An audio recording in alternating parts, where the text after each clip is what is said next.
On est devant un objet que j'appelle la boîte aux nuages. Et on est dans le contexte des vanités contemporaines. Et vanité signifie littéralement souffle léger, vapeur éphémère. Donc à la base de cet objet ont été modélisés sur un logiciel d'image de synthèse de petits nuages qui se déplacent dans un mouvement de rotation très très lent. Leurs ombres sont projetées, l'apparition se fait derrière ces petits nuages. Donc une apparition en ombre projetée sur le fond de la boîte qui fait écran. Ici, on a une espèce de ce que j'appelle une flatterie lumineuse, à savoir on a des perles qui sont illuminées. Et lorsque le processus se met en marche, là j'appuie sur le bouton, donc il y a un processus physique lié à l'indice de réfraction dans les milieux liquides et solides qui fait apparaître un crâne, donc l'élément traditionnel des vanités peintes, notamment à l'époque baroque.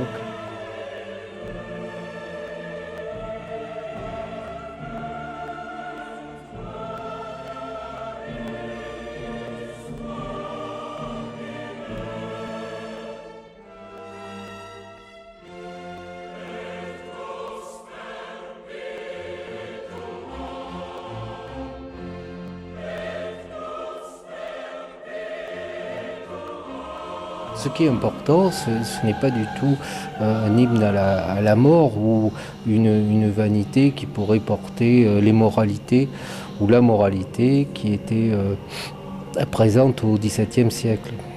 Là, plutôt, c'est ce qui est visible, c'est l'élaboration de l'objet qui réfère à l'objet scientifique du XIXe siècle. D'aucuns peuvent citer Jules Verne. L'objet scientifique du XIXe siècle, avec ses matériaux, à savoir le bronze, le laiton, le verre, parfois le bois, et ajouter des mécanismes un peu plus sophistiqués qui relèvent des technologies de la fin du XXe siècle. Ici, on se retrouve face à une clepsydre. Alors, la clepsydre est un appareil antique qui a été inventé vers 1600 ans avant Jésus-Christ en Égypte.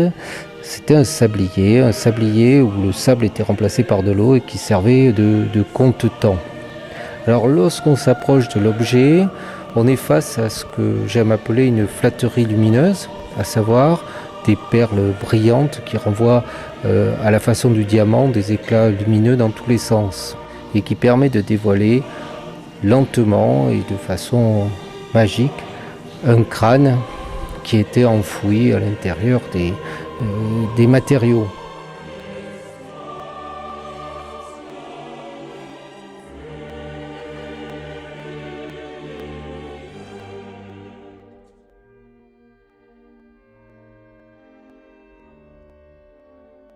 De la boule de cristal et qui est un jeu de projection. Alors d'abord une projection dans l'avenir, puisque théoriquement la médium ou le médium qui se sert de la boule de cristal est censé se projeter dans l'avenir éventuellement de son client.